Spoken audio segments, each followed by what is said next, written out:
Dear viewer যারা ভিডিওটা দেখছেন, অনেক চমৎকার একটা ভিডিও বানাবো এখন।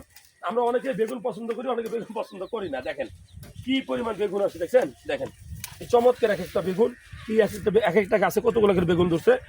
দেখেন প্রত্যেকটা গাছ মনে হয় যে সোনা ফুলছে, আল্লাহর অশেষ নিয়ামত। দেখেন বেগুন খেলে কি অ্যালার্জি হয়? অনেকেরই মনে প্রশ্ন, বেগুন খেলে অ্যালার্জি হয়। আমি বলবো যে না, বেগুন খাওয়ার সাথে সাথে অ্যালার্জি হবে না। তোমরা গাছগুলো দেখেও প্রচুর বেগুন ধরে আছে।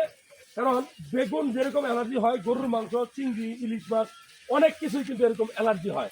আসলে কোনো খাবার আপনি কারো কথাবার্তা শুনেই বন্ধ করবেন না, কারণ এই দেখেন কি পরিমাণ আছে একটা গাছের মধ্যে, চমৎকার। যদি বেগুন খাওয়ার পরে আপনার শরীরে অ্যালার্জি হয় তাহলে বন্ধ রাখবেন, কিন্তু কথাবার্তা শুনেই ডাইরেক্ট বন্ধ করে দিবেন না। তো আমাদের এই বেগুন ক্ষেতটা কেমন লাগলো? আমি আছি ফুলবাড়িয়া, ময়মনসিংহ। আমাদের এই অঞ্চলে প্রচুর বেগুন হয়। হ্যাঁ, বেগুন কিন্তু আমার খুব পছন্দের খাবার। ভর্তা করে খাওয়া যায়, আপনার ভাজি করে খাওয়া যায়, এবং আমরা তরকারি, বিশেষ করে শুটকি, ইলিশ মাছ দিয়ে কিন্তু আমরা বেগুন খুব রান্না করে খাই। তো আমাদের এই ভিডিওটা কেমন লাগলো জানাবেন।